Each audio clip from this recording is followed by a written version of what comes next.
အလုံးသောသူတော်ကောင်းအပေါင်းတို့လည်းမိမိတို့ရဲ့မမိတ်မလျော့မပေါ်ဆသောတတိမလျှော့သောဇွဲလုံးလလက်ကင်ထားပြီးတော့ဒီဘဝဒီခန္ဓာလေးမစွန့်ခင်ကလေးမှာအနှစ်သာရပြည့်ဝတဲ့ဘဝတစ်ခုဖြစ်အောင်ကြိုးစားကြပါလို့အားလုံးလေးစားစွာနဲ့တိုက်တွန်းပါတယ်နော်ဘယ်လိုဘဝဖြစ်အောင်ကြိုးစား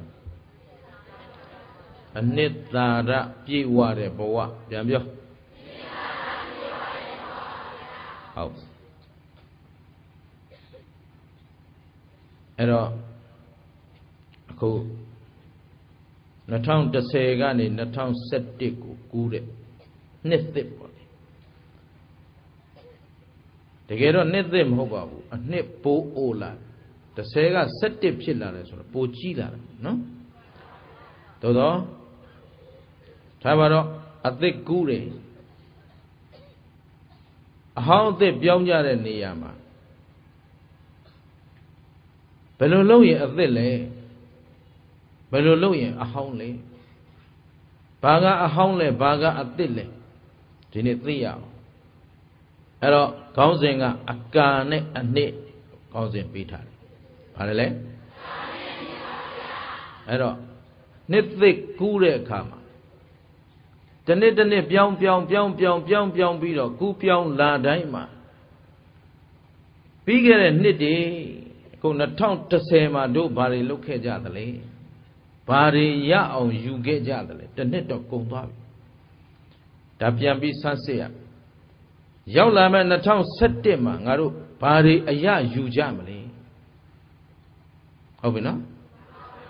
အဲ့နှစ်သက်အစမှာဒါ program ပေါ့လေအစီအစဉ်ချဖို့လို့ဒါဆိုရင်မြန်မာလူမျိုးတွေဟာတော်တော်များများရဲ့အားနည်းချက်သည်ယနေ့မြန်မာနိုင်ငံကြီးနဲ့တကွမြန်မာတစ်မျိုးသားလုံးကဗုဒ္ဓသာသနာတော်ကြီးပါပျက်စီးခြင်းမကပျက်စီးဆုပ်ယုပ်ခြင်းမကဆုပ်ယုပ်နေတာသည်ဘာကြောင့်လဲလို့အဓိကတွက်ကြည့်မြန်မာလူမျိုးတို့ရဲ့အားနည်းချက်ကအနာဂတ်အတွက်ကြိုတင်ပြင်ဆင်မှုမရှိသလောက်အားနည်းပါတယ်သာသနာတော်ကြီးကြည့်ရင်လည်းအနာဂတ်အတွက် future plan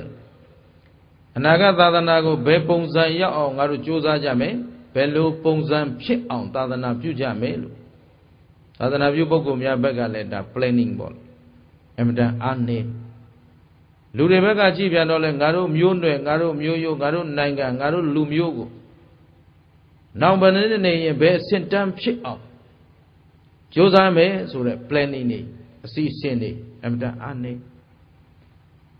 ဒီတော့ဘာကြောင့်ဒီလိုဖြစ်ရသလဲဦးဇင်းတို့ဒါသုံးသပ်ကြဖို့လိုတယ်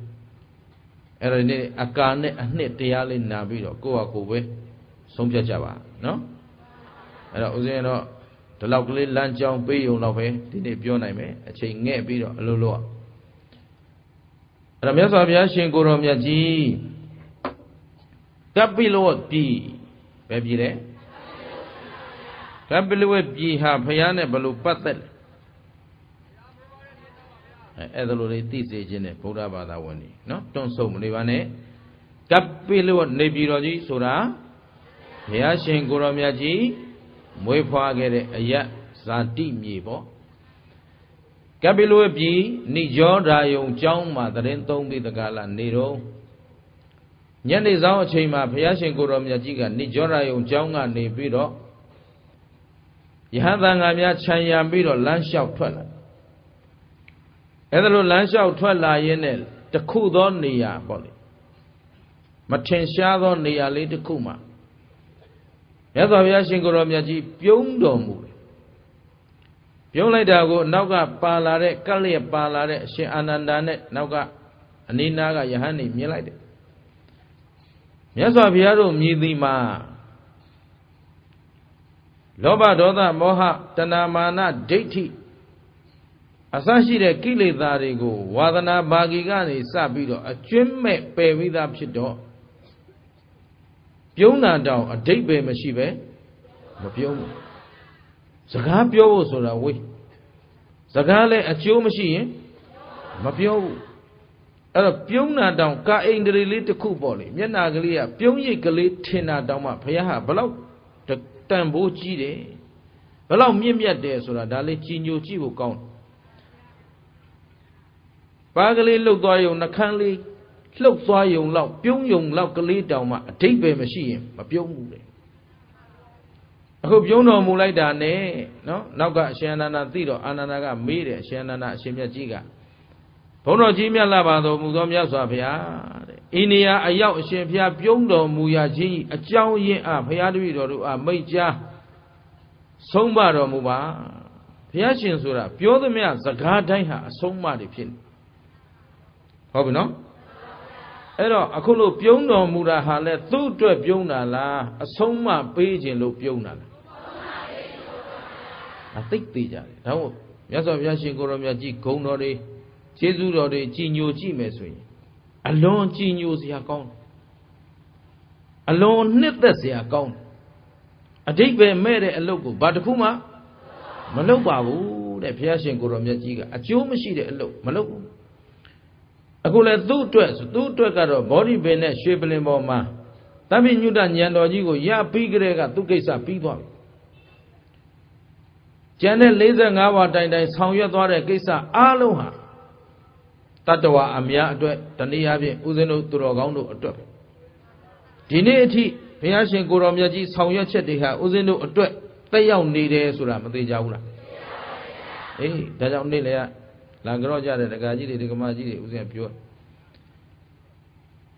ဒကာကြီးတို့ဒကမာကြီးတို့ပေါ့မနေကြနဲ့ဦးဇင်းကလည်းတရားဘောထဲမှာခဏမကြာပြောဘူးပါတယ်ကိုဘဝတန်ဖိုးလေးအခုဘုရားရဲ့သာသနာထွန်းကားနေသေးတဲ့သာသနာရှိတဲ့ကာလဟောနိုင်ပြောနိုင်တဲ့ပုဂ္ဂိုလ်တွေလည်းရှိသေးတဲ့ကာလ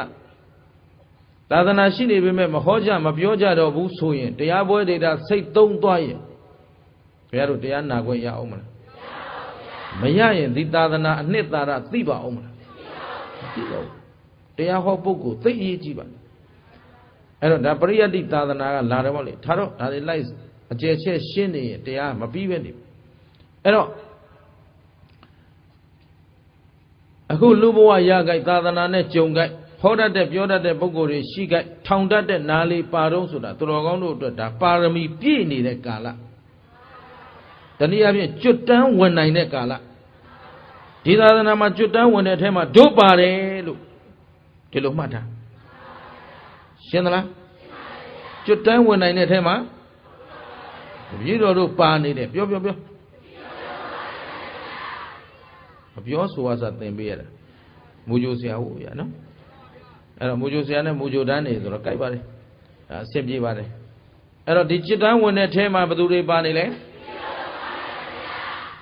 ယုံကြည်လိုက်စမ်းပါ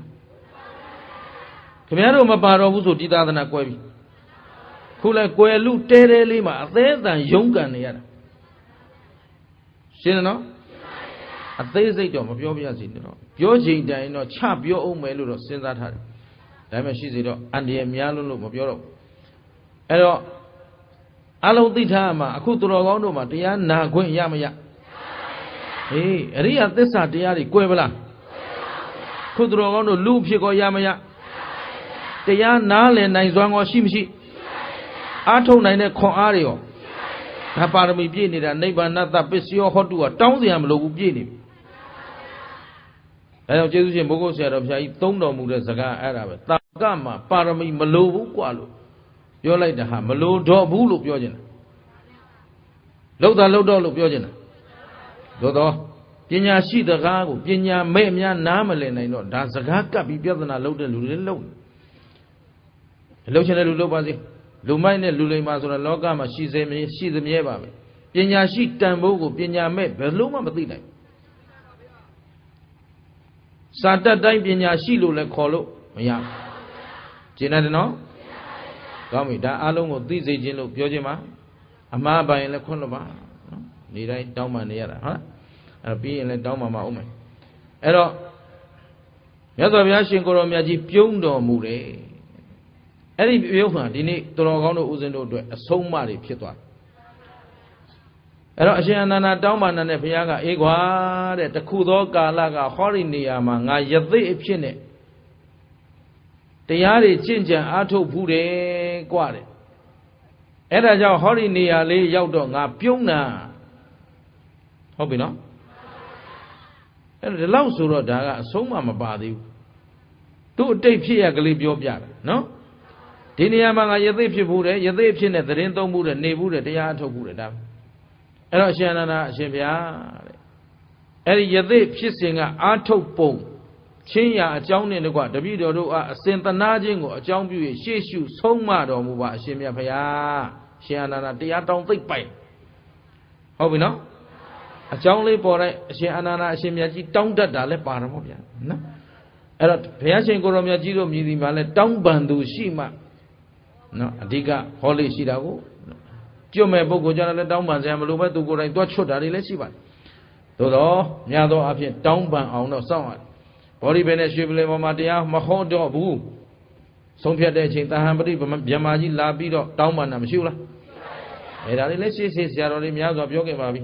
အဲ့တော့တောင်းပန်ခြင်းအကြောင်းလေးတစ်ခုလဲဆုံမှတရားဟောတာဟုတ်အဲ့တော့မြတ်စွာဘုရားရှင်ကိုတော်မြတ်ကြီးကကဲဒါဖြင့်အားလုံးယဟန်နေစုကြနားထောင်ကြဈဉ္ဉံလျှောက်ကြတဲ့ကယဟန်ပိဋကပါလာပြီးသားဒီတော့အဲ့ဒီပိဋကကောဆုံးမခြင်းတာတနည်းအားဖြင့်ယနေ့ဒီတရားကိုနားထောင်မဲ့ပုဂ္ဂိုလ်တွေကိုလည်း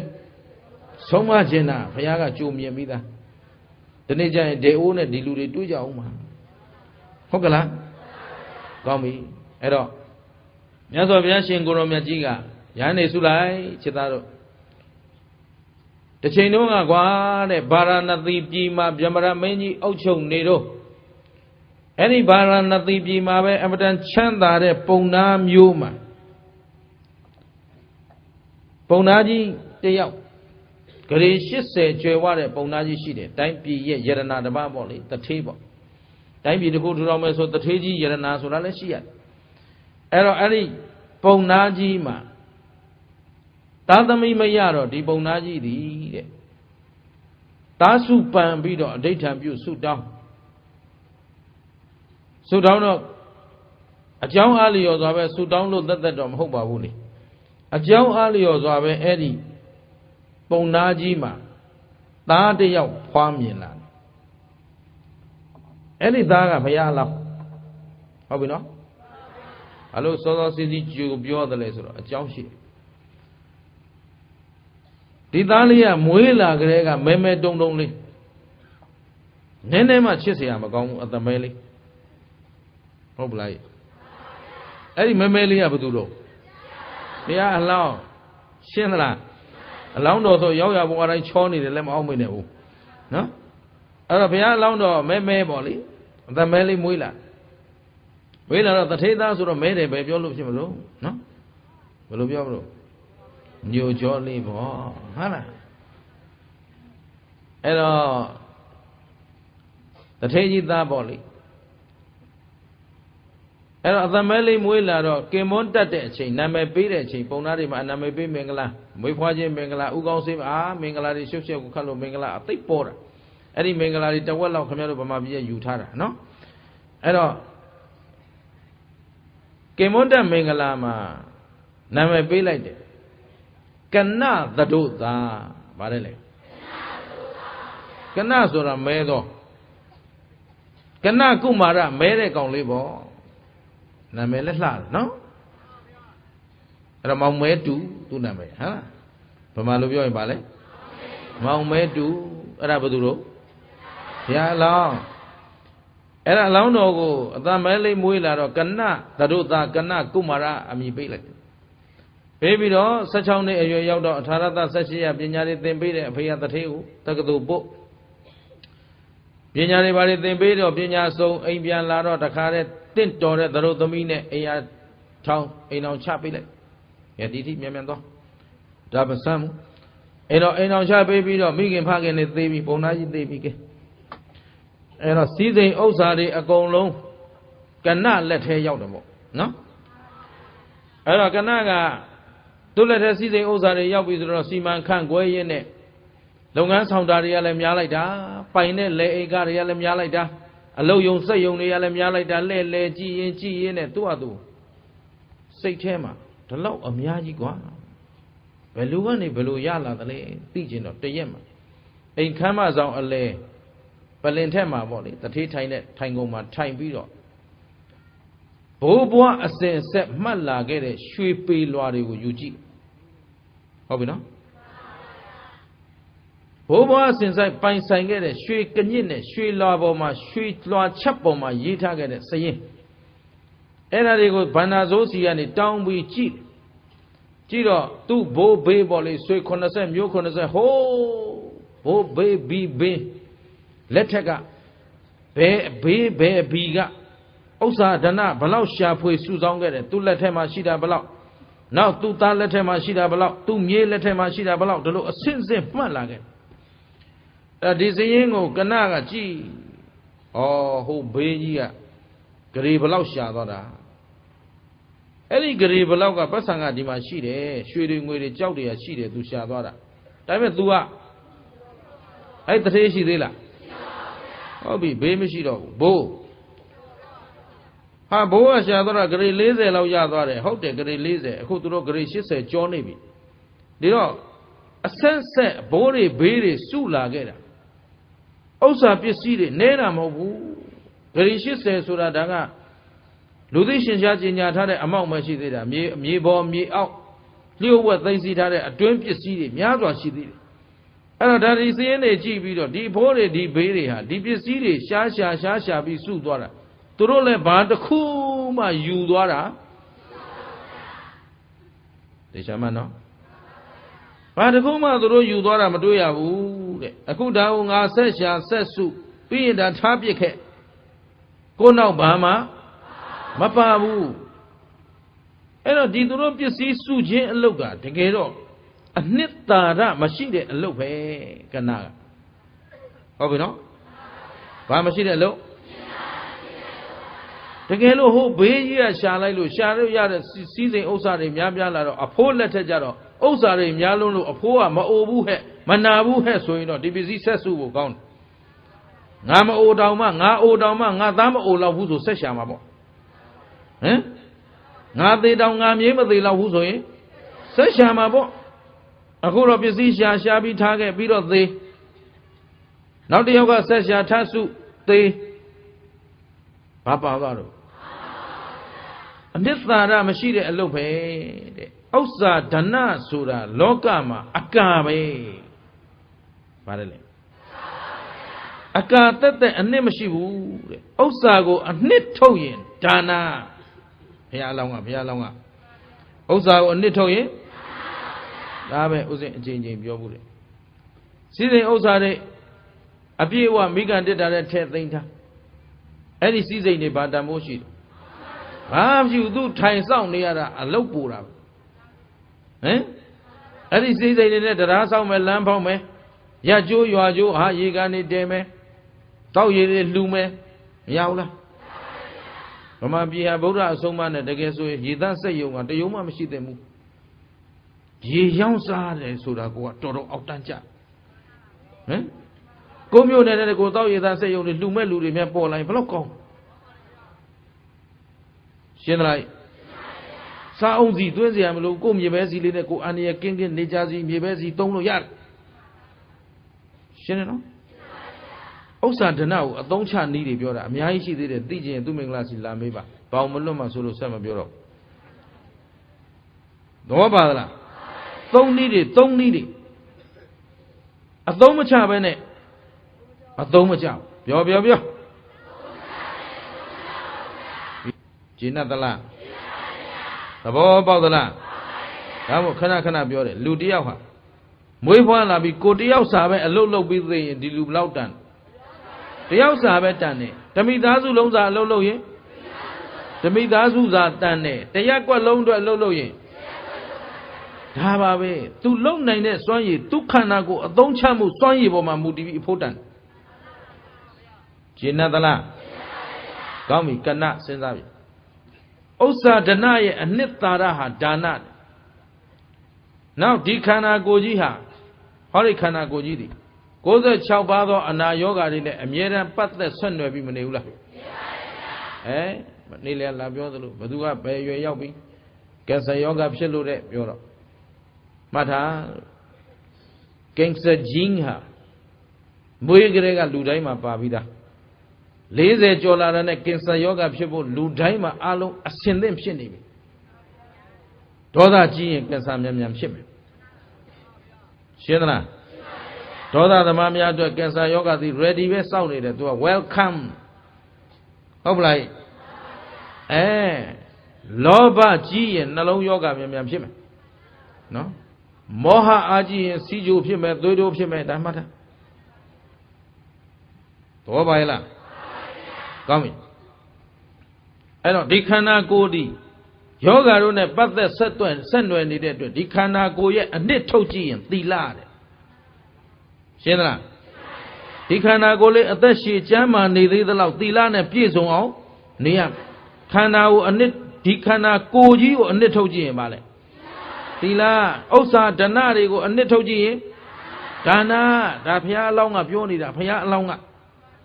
ကဏခုနမောင်မဲတူတထေးမဲတူပေါ့အခုတော့သူတထေးဖြစ်သွားပြီကိုရှင်းတယ်နော်တခါပြန်ကြည့်တယ်ဒီအသက်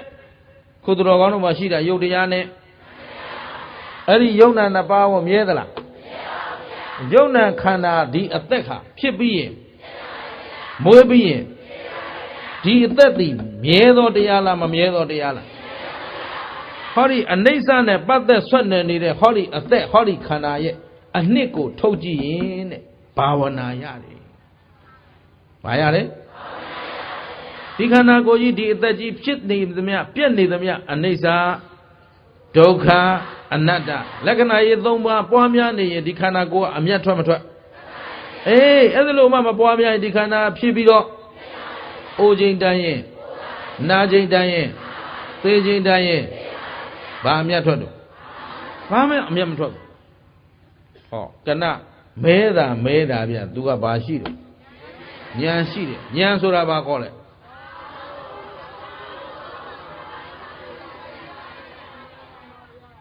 အားလုံးညီညာပြန်ပြော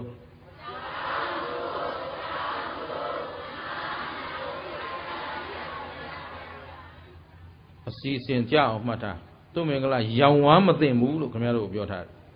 အကောင်းအဆိုးအကြောင်းအကျိုးအမှားအမှန်ကိုပိုင်းခြားသိတာဉာဏ်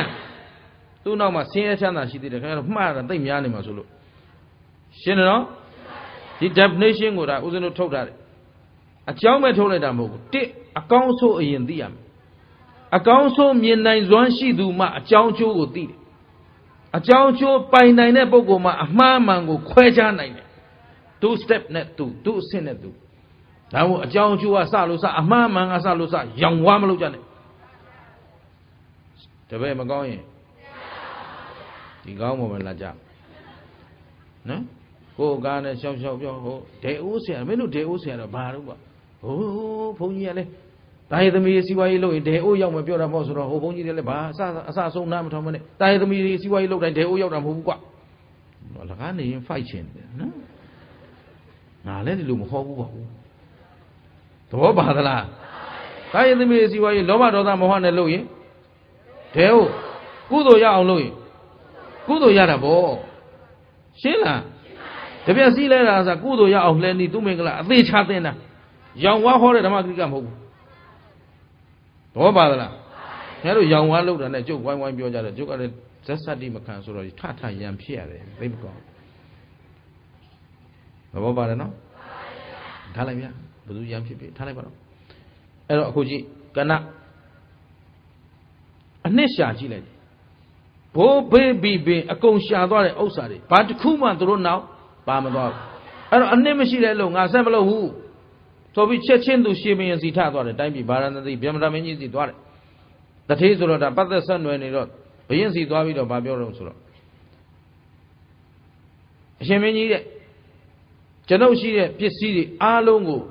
တိုင်းသူပြည်သားတွေခွဲဝေပြီးအကုန်လှူမလို့စဉ်းစားတယ်ဘယ်လိုလဲတဲ့ဆိုတော့တထေးကဘရင်ကလည်းဟာမင်းပစ္စည်းငါနဲ့ပါဆိုင်လေမင်းပိုင်တဲ့ပစ္စည်းမင်းလှုပ်ချင်ရလှုပ်ပိုင်ခွင့်ရှိတယ်ဟိုတုန်းကဘယင်လေး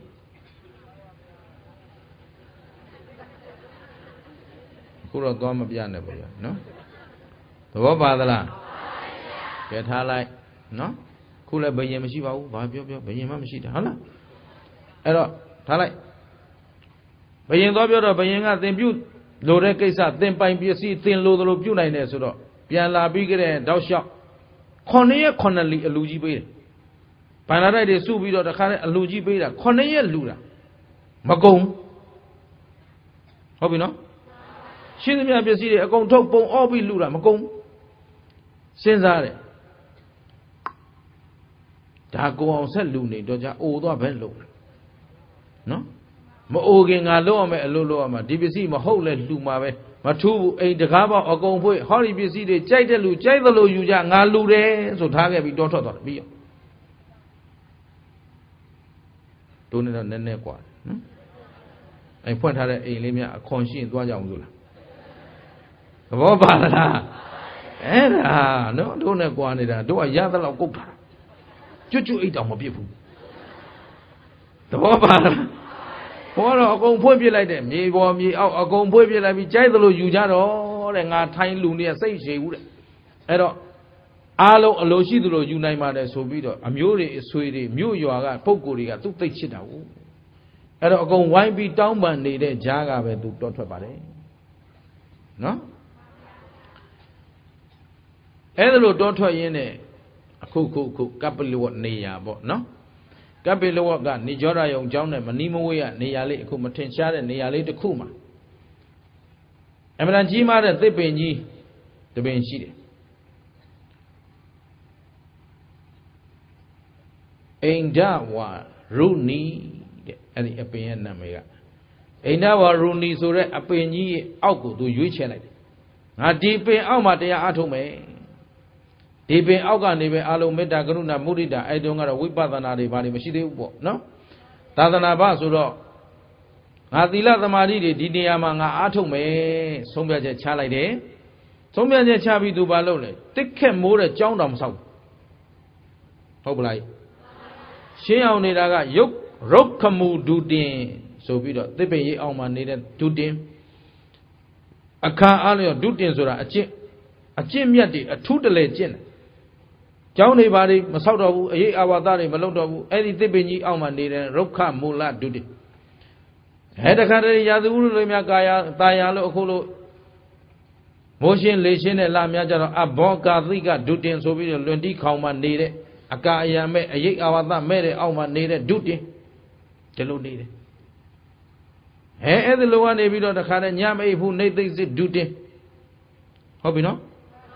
တယောက်တည်းသူရောက်တဲ့တထေကျင့်နေတာတထေကစီးစိမ်တွေအကုန်စွန့်လာခဲ့ပြီးတော့အဲ့ဒီအိန္ဒဝါ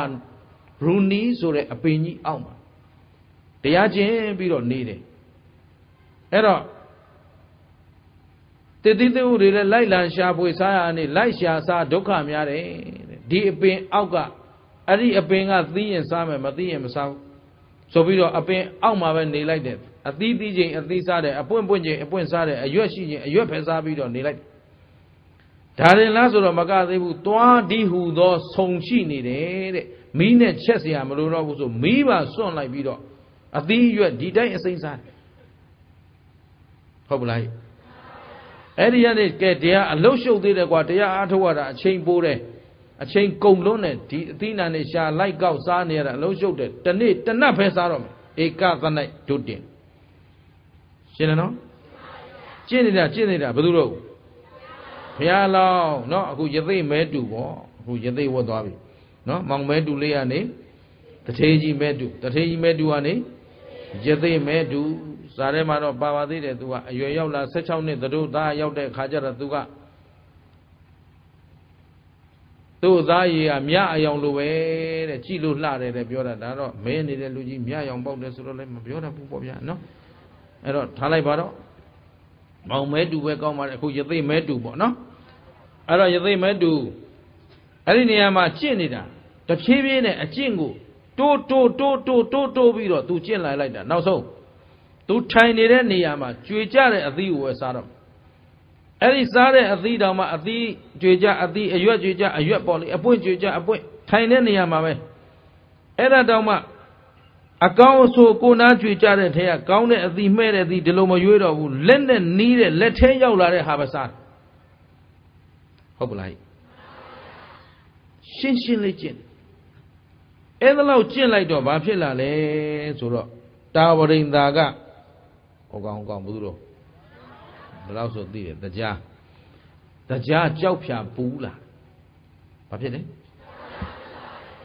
တရားမင်းကြောက်ဖြာပူတာလဲအကြောင်းရှိတယ်တရားအသက်ကုန်ကန်နေရင်လည်းပူတယ်ဟုတ်ပလားတရားမင်းကြောက်ဖြာသည်တရားအသက်ကုန်ကန်နေရင်ဆိုတော့တရားအသက်ကဘယ်လောက်ရှိတယ်မှတ်မထားပဲနော်ကျိန်ဖန်များစွာဟောခဲ့ဘူးပါလေတရားမင်းတယောက်ရဲ့အသက်ဟာလူတို့ရဲ့အသက်နဲ့တွက်ရင်နှစ်ပေါင်း3ဂရီနဲ့6တန်းကြာတယ်မှတ်ထားရှင်းလားဘယ်လောက်ကြာလဲအခုမှတ်ထားလိုက်အောင်နောက်တစ်ခါပြန်ပြီးတော့ကျုပ်ဘက်ထပြောပါမယ်အဲ့ဒီသက်တမ်း3ဂရီနဲ့6တန်းပြည့်ကန်နီးရင်လဲပူတယ်ကံကုန်ကန်နီးရင်လဲပူတယ်ပြောသက်တမ်းက3ဂရီနဲ့6တန်းဒါပေမဲ့ကံမကုန်သေးရင် तू ကဒီတရားသေးနောက်တရားထပ်ဖြစ်တယ်ဟုတ်ပလားကံကုန်တဲ့တရားကြတော့တရားပြည်ကနေရှောတော့မှာနော်အထက်တက်ဖို့တော့မရှိဘူးရှောဖို့ပဲရှိတယ်အဲ့တော့ကံကုန်ကံနီးရင်လည်းဘာဖြစ်လဲပူတယ်ကြောက်ဖြာကြီးပူလာတယ်နောက်အောက်မှာသူတော်ကောင်းတွေအကျင့်ပြင်းထန်တာရှိရင်လည်းဘူးလာတယ်ဟုတ်ပလားဘာပူလာလဲကြောက်ဖြာကြီးအောက်ကသူတော်ကောင်းတွေအကျင့်ပြင်းထန်လာရင်ကြောက်ဖြာကြီးပူတယ်နောက်သူတော်ကောင်းတွေဒုက္ခရောက်နေရင်လည်းကြောက်ဖြာပူတယ်တရားဘာဖြစ်လို့လဲဆိုတော့အောက်မှာသူတော်ကောင်းတွေရှိနေရင်တရားကလေအဲ့ဒီသူတော်ကောင်းတွေနဲ့ပတ်သက်ပြီးတော့ तू ကကုသိုလ်လိုချင်တာရှင်းသလားတရားဘာလိုချင်တာကုသိုလ်လိုချင်တာကုသိုလ်ပြုတ်ဖို့အမြဲစဉ်းစားနေတော့အမြဝေတဲ့ထဲမှာတရားကထည့်ဝေရတယ်လူပြည်ကဝေမဲ့အမြကို तू အမြဲတမ်းငန့်လင့်နေတာယမမင်းကြီးရဲ့တရားမင်းကြီးရဲ့ဒါအမြဝေတိုင်းပါရတယ်ဘာဖြစ်လို့လဲဆိုတော့ကုသိုလ်ကိုလိုချင်နေတဲ့မင်းတွေကုသိုလ်မလိုချင်တဲ့မင်းတော့ထဲ့မဝင်နဲ့လကားပဲရှင်းလားအဲ့တော့တရားမင်းကြီးကြည့်လိုက်တယ်ဟာဘာဖြစ်နေလဲဆိုတော့အောက်မှာယသိမဲတူပြင်းထန်တဲ့အကျင့်ကိုကျင့်နေတယ်ဟာအတော်ပဲဒီယသိအကြောင်းပြုပြီးငါကုသိုလ်သွားယူအောင်ပါပဲဒီယသိနာအဆုံးမသွားယူအောင်ပါပဲဆိုတရားပြည်ကဆင်းလာဟုတ်ပလားအဲ့တော့ဟိုယသိကလည်းအကျင့်ပြင်းထန်ကျင့်နေတော့ကျင့်ရင်းနဲ့သူကဇန်နေအပိန်ကျင်နေအကုန်ရနေပြီဘောပေါတယ်နော်သီလနဲ့လည်းပြည့်စုံတယ်သမာဓိနဲ့လည်းပြည့်စုံတယ်သီလကိုစင်ကြယ်စွာကျင့်လာတော့သမာဓိကရင့်ကျက်ပြီးတော့ဇန်အပိန်ကျင်တကိုးတွေသူ့မှာရနေပြီအဲ့ဒီချိန်တရားကဆင်းလာပြီးတော့စဉ်းစားတယ်ဒီအသေးကျင့်နေတာတော့ဟုတ်တယ်တချို့ကကိုယ်အကျင့်နဲ့အတွက်နဲ့မာနတက်နေကြတဲ့လူတွေလည်းရှိတယ်ပညာတတ်တဲ့လူကပညာမာနတရားကျင့်တဲ့လူကလည်းတော်ကြောက်စရာကောင်းပညာတွေတက်ပြီးမာနတက်နေနှမျိုးစရာဥစဉ်တစ်ခါတည်းဗုဒ္ဓရဲ့စာပေတွေတက်ပြီးမာနတက်တဲ့ပုံကိုယ်တွေတွေ့ရရင်စိတ်ထဲမှာအလွန်နှမျိုးတယ်ဘာဖြစ်ဆိုဒီလောက်မြင့်မြတ်တဲ့အဆုံးအမတွေများစွာကြက်ထားပြီးတော့ဘာလို့မာနတက်နေသလဲဘာလို့ယုံမာတဲ့တရားကိုလက်ကင်ထားသလဲမလွတ်နိုင်သလဲအဲ့ဒါတဏှာတချို့တရားကျင့်တယ်မိမိကကျင့်ကြံအားထုတ်သူဖြစ်နေတဲ့အတွက်ကြောင့်တခြားသောပုဂ္ဂိုလ်တွေအကုန်လုံးကိုလိုက်အထင်သေးနေကြတဲ့ပုဂ္ဂိုလ်တွေနဲ့တွေ့ရတယ်ဒါလည်းသိကြောက်စရာကောင်းတဲ့အချက်တစ်ချက်ဘုရားရှင်ကိုရောမြတ်ကြီးဆုံးမထားတာများစွာရှိပါတယ်မိမိသီလလုံခြင်းကြောင့်တပါးသောပုဂ္ဂိုလ်ဤသီလကိုအထင်မသေးရမရှုံချရမကင့်ရရဟုတ်ပလားအဲ့ဒီမိမိသီလကိုအထင်ကြီးရသူတစ်ပါးသီလကိုအထင်သေးရှုံချကဲ့ရဲ့ပြစ်တင်လေးရှိသူဟာလည်းသူယုံမှာပဲဟောသီလသာထိန်းနေတာသူယုံမှာဖြစ်နေသူတွေလည်းတပုံကြီးပဲအကြောင်းမသိရင်လေရှင်းသလားတရားအားထုတ်နေတဲ့အသီးကိုယ့်အကိုအားထုတ်နေတာပဲသူများအားမထုတ်တဲ့လူကြည့်ပြီးတော့ပြစ်တင်ဝေဖန်ရှုံချမန်တက်နေတာတွေတပုံကြီးရှိတဲ့ဦးဇင်းတို့အရင်အကြောင်းမှကြီး ဟောဒီတရားကွက်လုံးလေးတရားလောက်တာတပည့်တော်တယောက်တည်းရှိတယ်အောင်မမင်းကအိမ်ပေါင်းစိတ်အကုန်လိုက်ကြည့်နိုင်လို့လားဟုတ်လားအသက်သက်မဲ့အချောင်မာနတက်နေတယ်အဲ့ဒါသူယုံမှစိတ်ဓာတ်ခေါ်တယ်ဆုံးမရတယ်သဘောပါသလားကဲရှိသေးတော့အဲ့တော့အချောင်သူကျင့်တဲ့တရားနဲ့မာနတက်တတ်လူလားအမျက်ထွက်တတ်လူလားသိအောင်ငါစမ်းကြည့်အောင်မှပဲဆိုတရားနောက်ကနေပြောတယ်ဟိုအသားမဲမဲနဲ့ယသိကိုမဲတူအသားလည်းမဲလိုက်တာနေတော့မြေကြီးမဲမဲကြီးနဲ့အပင်ကလည်းအိမ်ဓဝါရူနီလို့ခေါ်တဲ့အပင်မဲမဲကြီးကအရွက်မဲမဲကြီးတွေစားပြီးတော့တကူလုံးမဲနေတဲ့ကိုတော့တဲ့ငါကြည့်ရတာနင့်မနှစ်သက်လိုက်တာတရားပြောတယ်ဟုတ်ပြီနော်အသားကမဲအပင်ကမဲအသီးကမဲအရွက်ကမဲမြေကြီးမဲမဲနဲ့အမဲတွေကြီးပဲစုနေတဲ့ကိုတော့သင့်ကြည့်ရတာငါမနှစ်သက်လိုက်တာယွန်လိုက်တာမုန်းလိုက်တာပေါ့လေဘေးကနေပြောတော့ပြောတဲ့အတန်ကြားတော့ဘုရားအလောင်းပဲဗျအလောင်းတော့အဘိညာဉ်ကလည်းရပြီတတိပညာနဲ့လည်းပြည့်စုံတဲ့လူဆိုတော့ငါပြောတာဘာလို့လဲအဘိညာဉ်နဲ့ကြည့်လိုက်ဒိဗ္ဗစက္ကုအဘိညာဉ်နဲ့ကြည့်လိုက်တော့ဒါတရားပဲသိတယ်အဲ့တော့လှည့်မကြည့်ဘူးတရားအထုတ်နေတဲ့နေရာကနေပဲထည့်ပြောလိုက်တယ်ဟဲ့သူ့ဇာရဲ့လင်းဇာတဲ့ပါတဲ့အတိုင်းပြောတာဗျရိုင်းတယ် sorry ပဲနော်ရိုင်းနေဆိုရင်အဲ့ဒီဇာကိုပဲပြန်ပြင်ခိုင်းလိုက်ပါသူ့မင်္ဂလာတော့ဇာတဲ့ဖတ်ထားတဲ့အတိုင်းပြောတယ်နော်ဟဲ့သူ့ဇာရဲ့လင်းတရားအစင်းမဲတာကအနှစ်မဟုတ်ဘူးဟာပါတယ်အစင်းမဲတာဖြူတာကအနှစ်သာရမဟုတ်ဘူးတဲ့အဲ့ဒါအလှမဟုတ်ဘူးတဲ့ဟုတ်ပလားအစင်းမဲတော့လည်းပဲအကျင့်မှန်နေရင်အစင်းလှသူလို့ခေါ်လို့ရတယ်တဲ့အသွင်တန်တန်မဲနေပေမဲ့အကျင့်မှန်နေတဲ့အတွက်အစင်းလှပါတယ်အသွင်တန်တန်လှပချောပြည့်ပြည့်ပြစ်တော်လည်းပဲအကျင့်မမှန်ရင်အစင်းလှသူလို့ဆိုလို့မရဘူးတဲ့ဟဲ့သူစားရဲ့လင်မှတ်ထားဟုတ်ပြီနော်ဆိုတော့တရားမင်းကြီးကဩငါမှန်းလည်းသိတယ်ဟာဒါတမန်ကြီးပုဂ္ဂိုလ်တော့မဟုတ်ဘူးဟုတ်ပြီနော်သူကနောက်ကနေလာပြောတာလက်မကြည့်ပဲတရားမှန်သိတယ်အဲ့တော့ဟိုကတရားတစ်ပုဒ်ခေါ်ချလိုက်တယ်အစင်းလှဖို့မလိုဘူးတဲ့ဘာလို့လဲအချင်းလှဖို့လို့အဲ့တော့သီလသမာဓိပညာနဲ့ပြည့်စုံသူသည်တဲ့အသွင်ဘလောက်သိုးတော်လည်းပဲအစင်းလှသူမြည်ဤရှင်းသလားလူတို့ရဲ့အစင်းဟာသီလဟောလာပြီလူတို့ရဲ့အစင်းဟာရှင်းသလားဒါမို့ခင်ဗျားတို့စားစုတော်ရှိပါတယ်လှတာမဲ့ရင်သမင်းတော်ချက်ကြွေးတော့မှာမဟုတ်ဘူးသူ့အလှပြင်နေရတာနဲ့သမင်းမစားတော့ဟုတ်လားအဲ့တော့ဒါမရဝတ်တရားကြည်ဦးမလားမကြည်လှတာအလကားပေါ့ကြည်နေတယ်နော်ဒါသဘောလောက်ပြောတာပါဟိုဘက်ကိုဆက်တွေးကြခင်ဗျားတို့အခုခေတ်ပန်းနာပြီးသားတွေပါနော်အဲ့တော့တရားမင်းကြီးကသိသွားပြီသိသွားတော့သူပြောတာကိုစိတ်ဆိုးသလားမဆိုးမဆိုးတဲ့အပြင်အစင်းနဲ့အချင်းအကြောင်းလေးသူပြောပြလိုက်တော့တရားသဘောကျတယ်သူကဒီတရားသံတွေနာကျင်လို့လာတာဟုတ်ကလားအဲ့တော့တရားတဲ့အကာကိုအနှစ်ထင်နေကြလို့ဗါလဲအခုလူတွေရဲ့အပြင်ပန်းတန်တန်အစင်းဟာပါလေအကာပါအတွင်းကအချင်းကသာအနှစ်သာတာဟုတ်ပြီနော်စိတ်ထားဘလောက်ကောင်းတယ်စိတ်ထားဘလောက်မွန်မြတ်တယ်ဟုတ်ပြီနော်အကျင့်သီလဘလောက်ကောင်းတယ်ဆိုတာကသာအချင်းရှင်းရလားအဲ့တော့အနှစ်ဖြစ်တဲ့သီလသမာဓိပညာကိုမကြည့်ပဲအကာကိုကြည့်နေခဲ့ကြတဲ့အတွက်လောကသားတွေဆင်းရဲနေကြတာတရားဆိုတော့တရားမင်းကြီးလက်ဥချီလာပြီမှန်လားပါဗျာတဲ့အရှင်ဘုရားအဆုံးအမတွေကြားရဝမ်းသာလိုက်တာအရှင်ဘုရားကိုတပည့်တော်လှူဖို့လိုတာပါလာတာပါတဲ့အရှင်မြတ်ဘုရားရဲ့အကျင့်ကိုလေးစားလွန်းလို့တန်ဖိုးထားလွန်းလို့မြတ်နိုးလွန်းလို့လာခြင်းဖြစ်ပါတယ်အရှင်လိုသောစုကိုစိတ်ကကြံလိုက်ပါစိတ်အကြံတိုင်းပြည့်ရပါစေမယ် တရားခါကြည့်နေလေဟမ်အသင်လိုတာပါတဲ့စိတ်ကကြံအဲ့ဒီကြံတဲ့စိတ်အကြံတိုင်း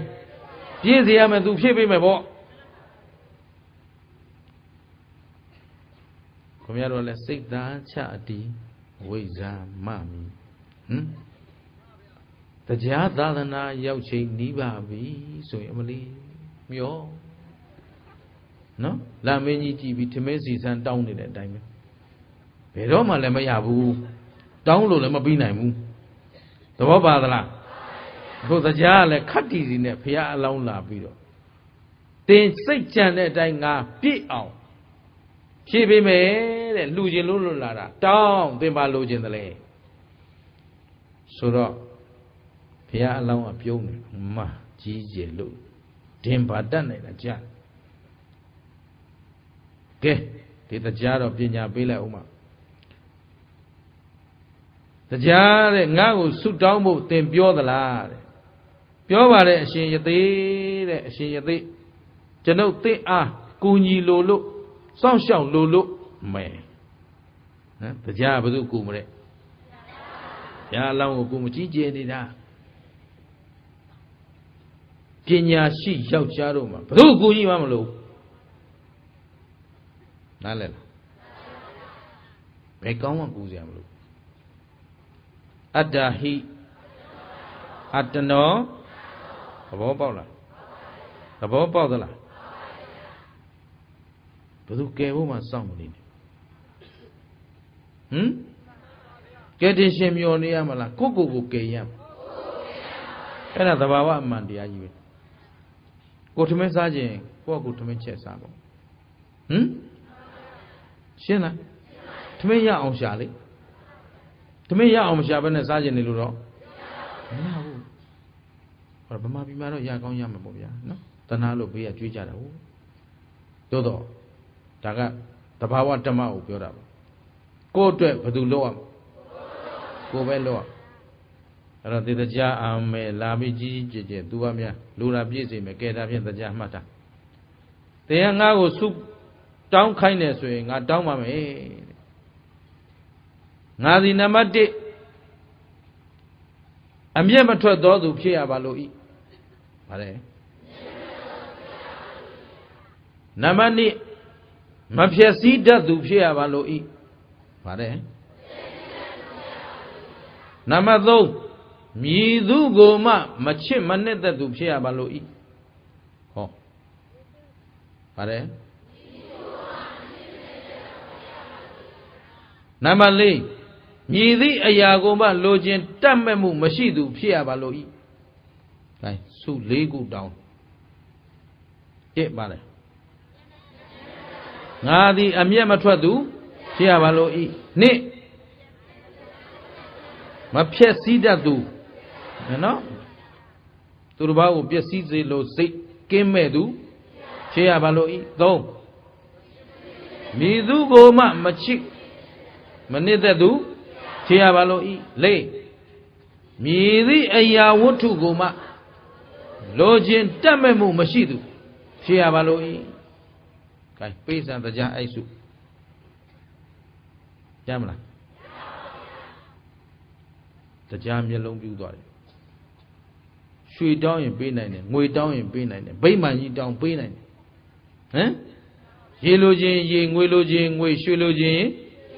ခုဘုရားလောင်းတောင်းတဲ့စုသဘောပါသလားအကာသမားနဲ့အနှစ်သမားအဲ့ဒါကွာပါအကာလိုက်ရှာနေတဲ့လူတွေကတော့မပိုင်တာတွေရှာပြီးအချိန်ကုန်နေကြအနှစ်သမားကအနှစ်ရှိတာတောင်းတယ်ဒေါသမထွက်သူဒေါသမဖြစ်စေခြင်းဟုတ်ပြီနော်မဖြစ်စည်းလို့ဘူးတဲ့သူများကိုအဘိဇ္ဇာပြာပါဒပွားတဲ့လူမဖြစ်ပြရစီတယ်ဟုတ်ပြီလားဒါဘုရားအလောင်းတောင်းတဲ့ဆုနော်ကျင်တတ်ကြလားသုံးမြည်သူကိုမှမချစ်သူချစ်သူရှိရင်မုန်းသူရှိကျင်တတ်သလားအချစ်ဆိုတဲ့တဏှာပေမရောက်လာပြီဆိုတာနဲ့ဒီပုဂ္ဂိုလ်ချမ်းသာမလားဆင်းရဲမှာအဲ့တော့မြည်သူကိုမှမချစ်ခင်မနစ်သက်သူဖြစ်ရပါလို့ဤပေးနိုင်သလားတရား ဖြစ်နိုင်သလားတရားကြီးကျယ်နေတာဟိုကဘုရားအလောင်းနဲ့တွေ့တော့ပြီးရောမြည်သည့်အရာဝတ္ထုကိုမှတမ်းမဲ့နှစ်သက်မှုမရှိသူဖြစ်ရပါလို့ဤလောဘမရှိသူဖြစ်ရပါလို့ဤဆိုတော့တရားကအလိုသူတော်ကောင်းဟိုမှာကျင့်နေတာကိုကထိုင်ရမထနော်ထိုင်ရမထဆိုတာထိုင်တဲ့နေရာမှာကြားတဲ့အရာလေးပဲသူစားတော့မယ်ကျန်တာမစားတော့ဘူးနော်အဲ့ဒါတော့စင်ကြယ်အောင်ကျင့်နေတဲ့လူဘာလို့ခြင်းလဲသွားမေးတော့သူလိုချင်တာပြောပြလိုက်တယ်ဒေါသမရှိသူဖြစ်ရပါလို့ဤလောဘမရှိသူဖြစ်ရပါလို့ဤသူတတ်နိုင်မလားတဏှာမရှိသူဖြစ်ရပါလို့ဤမာနမရှိသူဖြစ်ရပါလို့ဤဒါပြောတာပဲလောဘဒေါသတဏှာမာနမရှိသူ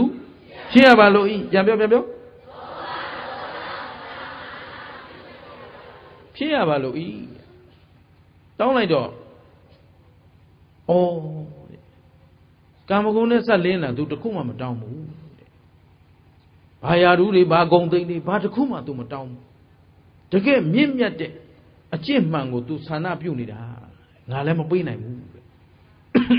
အဲ့တော့မေးအောင်မှပဲတရားနာရအောင်အသင်ကအဲ့ဒီ၄ပါးသောစုကိုဘာရည်ရွယ်ချက်နဲ့ပေါင်းတာလဲဘာအပြစ်မြင်လို့လဲဟုတ်ပြီနော်ဆိုတော့မှမှတ်ထားကြတဲ့ဒေါသဖြစ်ရင်ဒေါသသည်စဖြစ်စဉ်ကအနှဲငယ်သာဖြစ်တော်လဲပဲနောက်ဆက်တွဲမငြိမ်းဘူးဟေဒေါကပရိဒေဝဒုက္ခဒေါမနတတွေမလာဘူးလားဆိုရင်ချင်းပူဆွေးခြင်းငိုကြွေးခြင်းနဲ့ပြင်းစွာနှိပ်စက်တတ်တဲ့ဒေါသသည်တဲ့အမတန်ပူလောင်ခြင်းပင်ပန်းစေခြင်းဆိုတဲ့ဆင်းရဲဒုက္ခရှိတယ်သဘောပါသလားအဲ့တော့အဲ့ဒီဒေါသရဲ့အပြစ်ကိုငါမြင်လို့ဒီဒေါသမဖြစ်ပြရစေနဲ့လို့သဘောပါသလားအဲ့ဒါပညာရှိသူတော်ကောင်းတို့ရဲ့ဆန္ဒပညာရှိသူတော်ကောင်းများသည်ဒေါသဖြစ်ရမှာအမတန်ကြောက်ပါတယ်လောဘဖြစ်မှာကိုလည်းတဏှာဖြစ်မှာကိုလည်းမာနဖြစ်မှာကိုလည်းအဲ့ဒါလောကမှာကြောက်เสียအကောင်းဆုံးတရားတွေပါ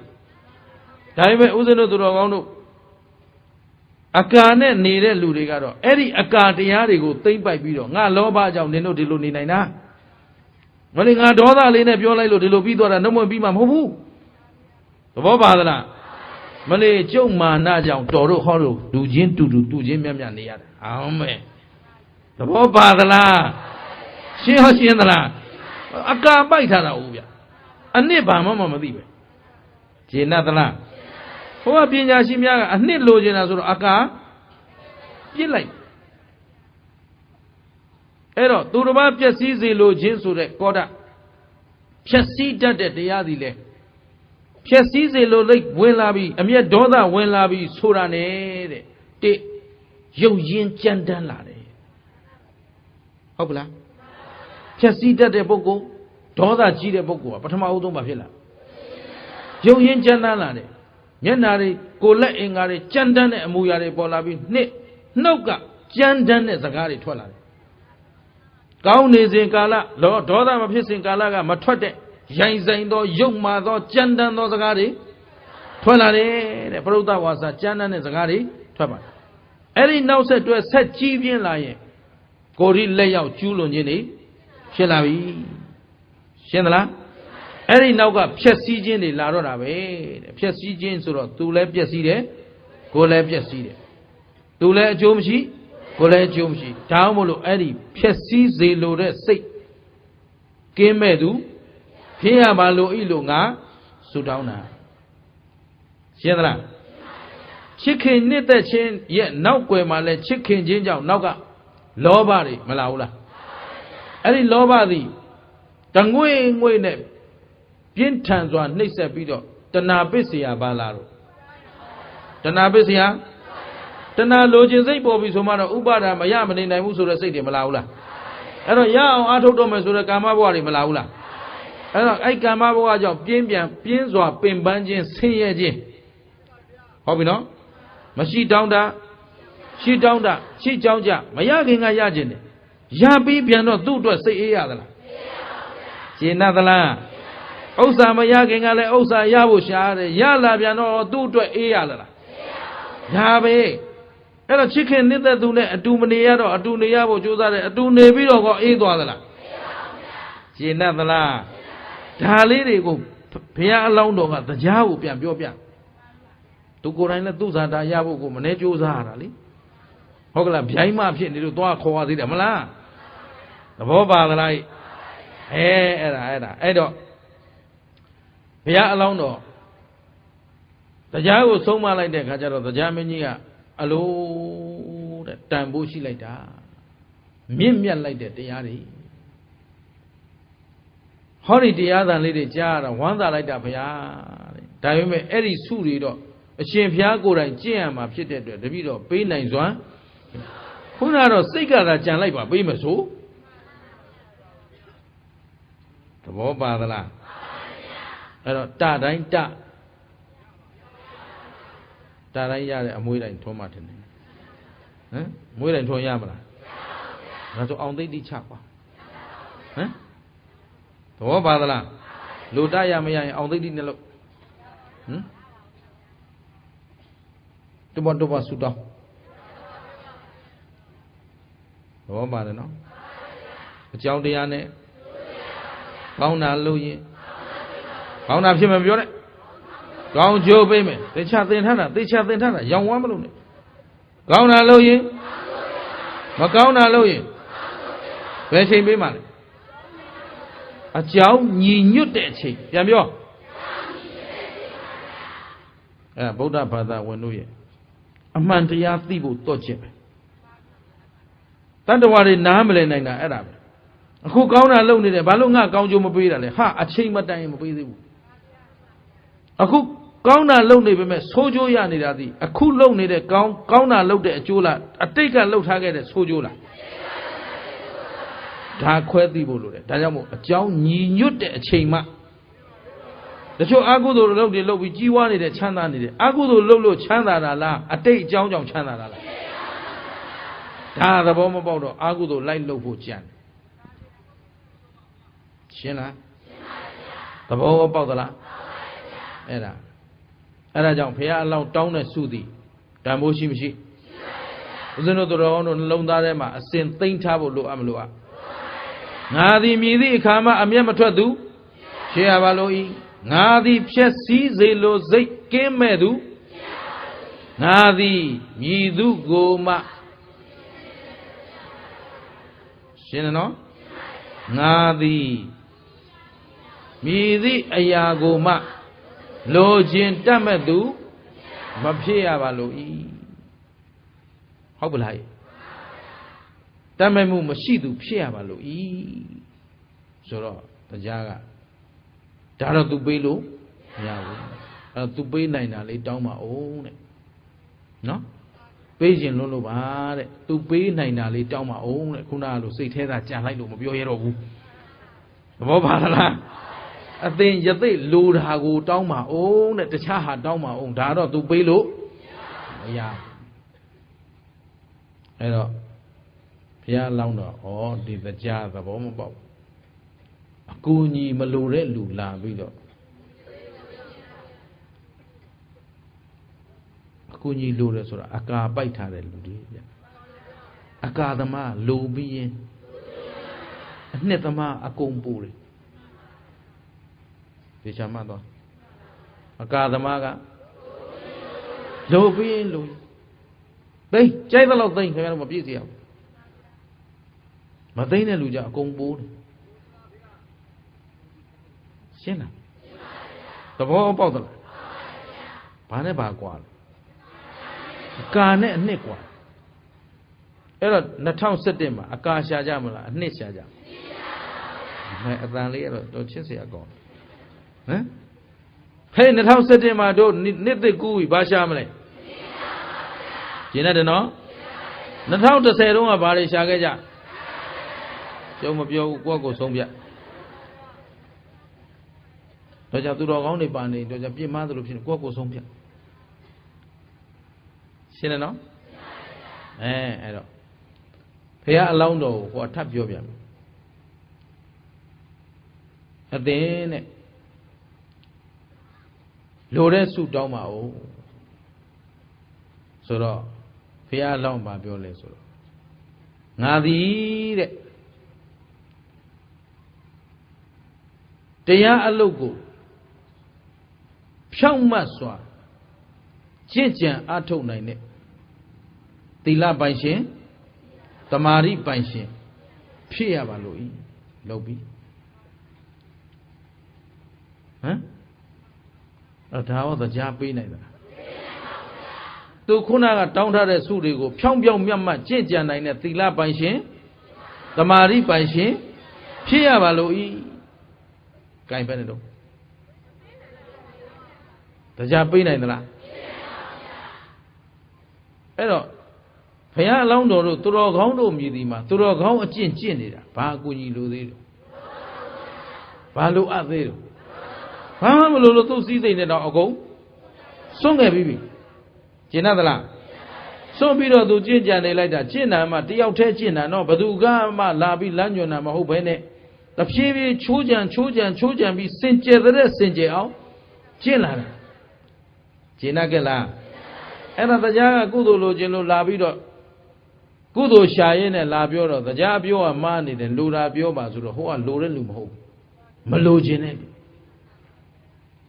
ကျင်လိုက်လားဟိုဒီမှာတရားမှားဖို့မျောနေတဲ့လူတွေတန်းကြမလာဘူးနော်ရှင်းသလားကောင်းသူကဲတင်မြည်ဗါတဲ့မကောင်းသူကိုဖယ်ရှားမဲတဲ့ဘုရားတရားတော်နဲ့ညီဆိုပြီးတော့ကောင်းတဲ့လူတွေပဲရွေးကြမယ်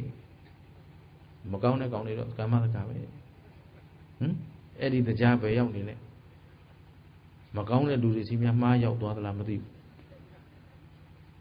သဘောပါသလားတကယ်တရားမှန်ကအကြောင်းကောင်းမှအကြောင်းမှန်မှအကြောင်းစင်ကြယ်မှကောင်းတာလုပ်ရင်မကောင်းတာလုပ်ရင်တူသောအကျိုးအဲ့ဒါဓမ္မရဲ့အနှစ်သာရစိတ်แท้ရှိသလောက်ကြံကြည့်ကြအကြောင်းအကျိုးဆိုတာတူသောအကျိုးပေးတယ်အကြောင်းကောင်းရင်အကျိုးကောင်းတယ်အကြောင်းစင်ကြယ်ရင်အကျိုးစင်ကြယ်တယ်အကြောင်းကလွတ်လပ်ရင်အကျိုးကလွတ်လပ်တယ်အကြောင်းပြည့်စုံရင်အကျိုးပြည့်စုံတယ်ဉာဏ်ရှိသလောက်တွေးကြည့်အဲ့ဒါဓမ္မရဲ့အနှစ်သာရဓမ္မအလုံးချုပ်ကြည့်ရင်အကြောင်းတရားနဲ့အကျိုးတရားသဘောပါသလားအကြောင်းရှိရင်အကြောင်းဖြစ်ရင်တရားအလုံးကဖြစ်ပြီးရင်ဘာသစ္စာတော့ကျင်နာခဲ့လားအဲ့တော့ဒီခန္ဓာကြီးကကိုယ်ပိုင်တဲ့ခန္ဓာလားမပိုင်တဲ့ခန္ဓာ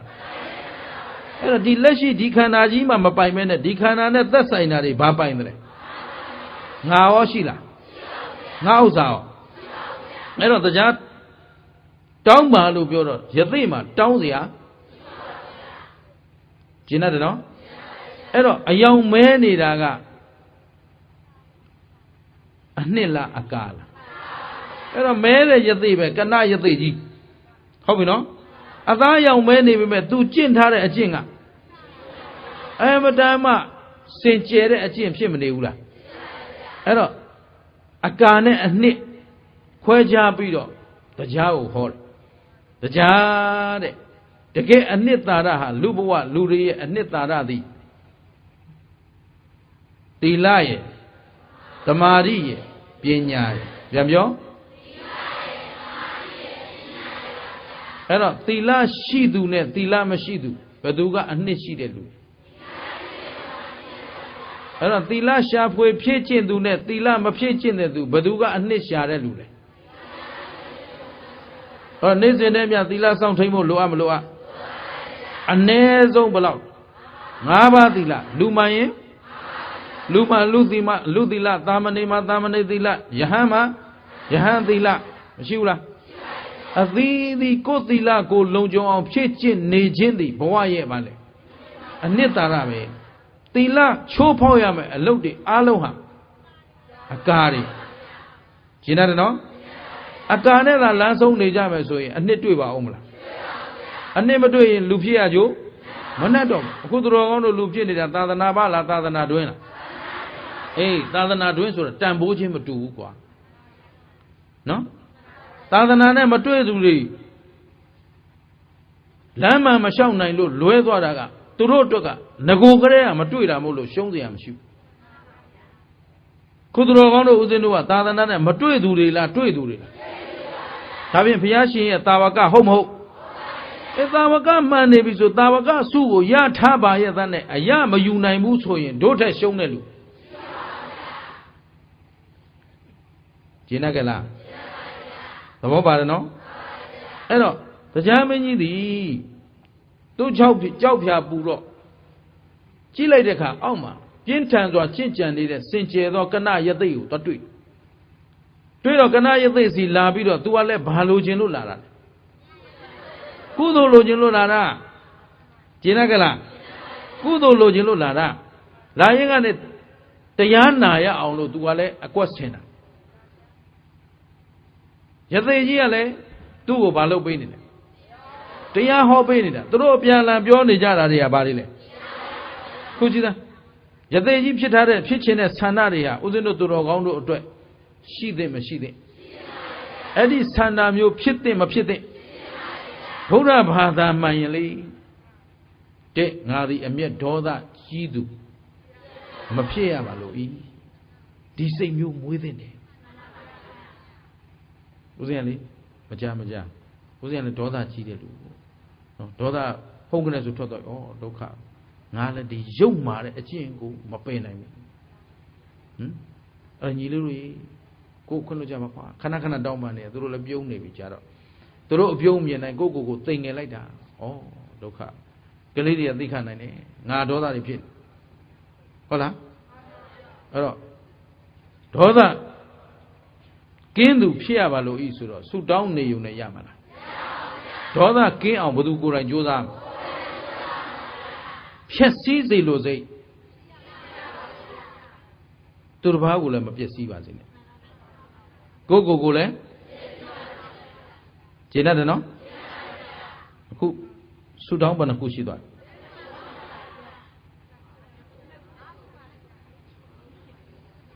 တရားနဲ့ဖရာအလောင်းပြောကြတာဘယ်နှခုရှိသွားဟမ်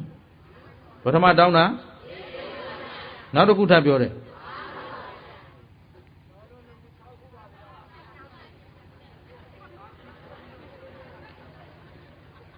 တိငါသည်ဒေါသမရှိသူဖြစ်ရပါလို့ဤနှစ်ဖြည့်စည်းစေလိုစိတ်မရှိသူဖြစ်ရပါလို့ဤသုံးအမည်သူကိုမှချစ်ခင်နှစ်သက်သူမဖြစ်ရပါလို့ဤလေးမြည်သည့်အရာကိုမှတတ်မဲ့နှစ်သက်သူငါသည်ငါဤသီလသမာဓိပညာကိုစင်ကြယ်စွာကျင့်ကြံအားထုတ်နိုင်သူဖြစ်ရပါလို့ဤဟုတ်ကလားအမှန်တော့ငါလွတ်လွတ်လပ်လပ်ကျင့်မယ်ကွာမင်းပြန်တော့လို့ပြောတာနော်ဒါပေမဲ့တရားသဘောမပေါက်ဘူးပေါက်တော့ပေါ့ဗျာထပ်ပြောတယ်အသင်တရားအသင်ရသိကြီးကြီးညိုလို့အသင်ဟာကာမဂုဏ်နဲ့ပတ်သက်တဲ့စုတခြားသောလူတော်ဝါတွေတတ်မှတ်တဲ့စုတစ်ခုမှသင်မတောင်းဘူးတဲ့အဲ့တော့သစ်စိတ်ထဲမှာတခြားလိုအပ်တာလေးရှိရင်ပြောစမ်းပါလှူခြင်းလို့ဟုတ်ပြီနော်ဖြည့်စည်းပေးခြင်းလို့ကူညီခြင်းလို့ကူညီပြရစီပေါ့ဗျာနော်ကူညီပြရစီလာမှာကိုကြောက်သဘောပါသလား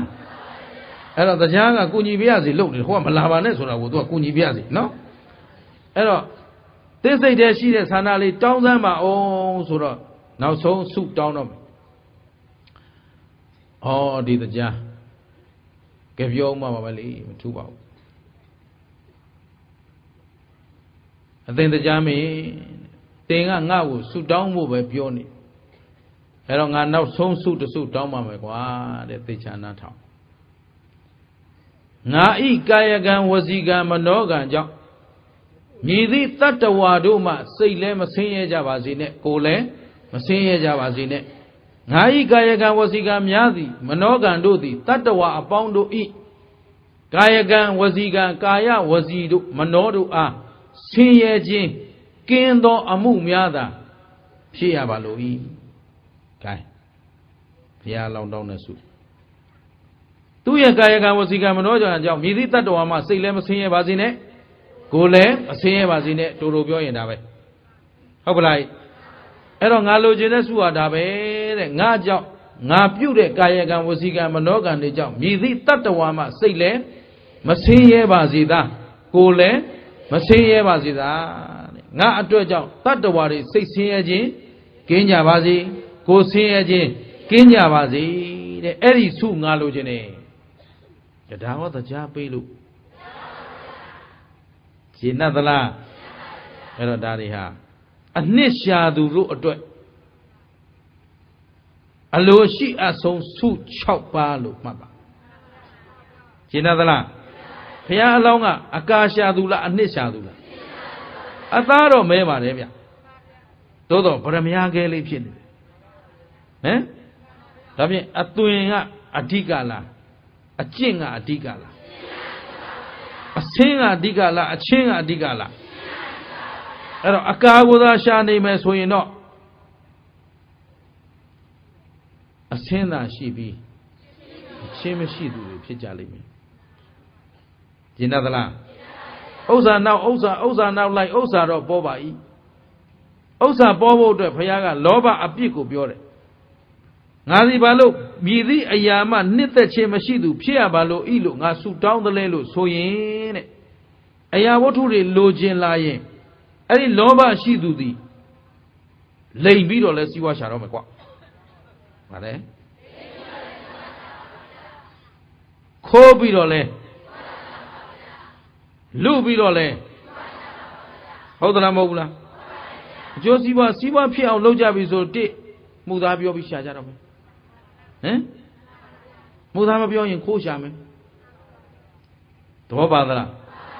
ပွဲစားကလိမ်မယ်ဈေးတွေကခိုးမယ်ကျင်납ကဲလားခိုးမရရင်တောင်းမယ်တောင်းမရရင်လူမယ်ကျင်납သလားဒုဒ္ဓလက်နဲ့ကြိုင်တော့မှာရှင်းသလားအဲ့ဒါကုသိုလ်လားအကုသိုလ်လားရတဲ့ဥစ္စာကိုအနှစ်သာရရှိသလား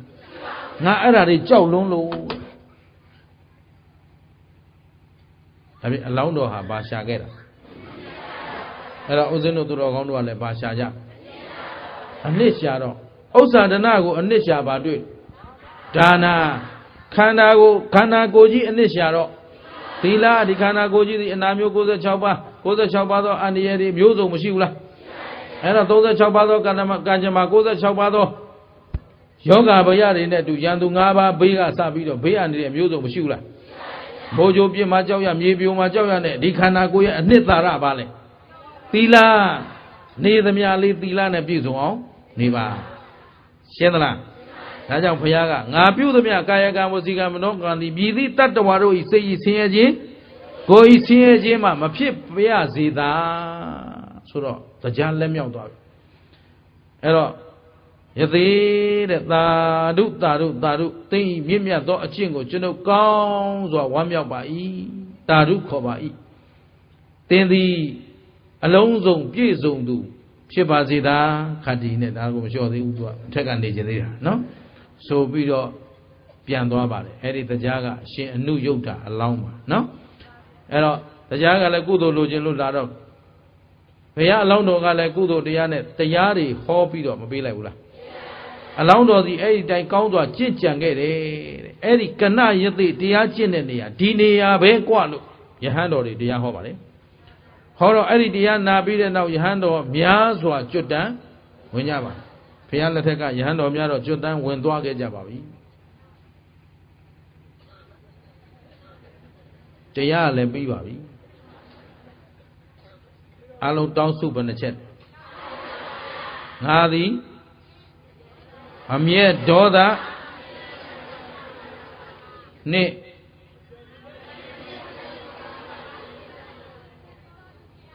မကိုယ့်သာအစင်ပြေလို့မှတ်သွားကြသုံး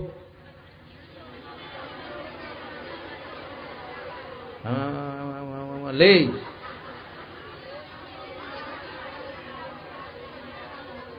ငါဟုတ်ပြီဟိုနောက်ကအတန်ထွက်လာတယ်မစိုးချော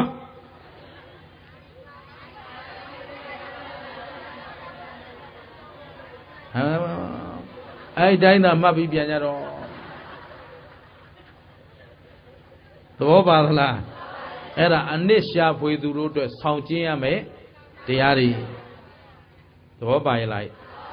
ဘာဘာသာတွေလဲဗုဒ္ဓဘာသာဝင်မှန်ရင်အဲ့ဒီတိုင်းကျင့်မှာနော်အဲ့ဒီတိုင်းကျင့်ဖို့ဆိုတော့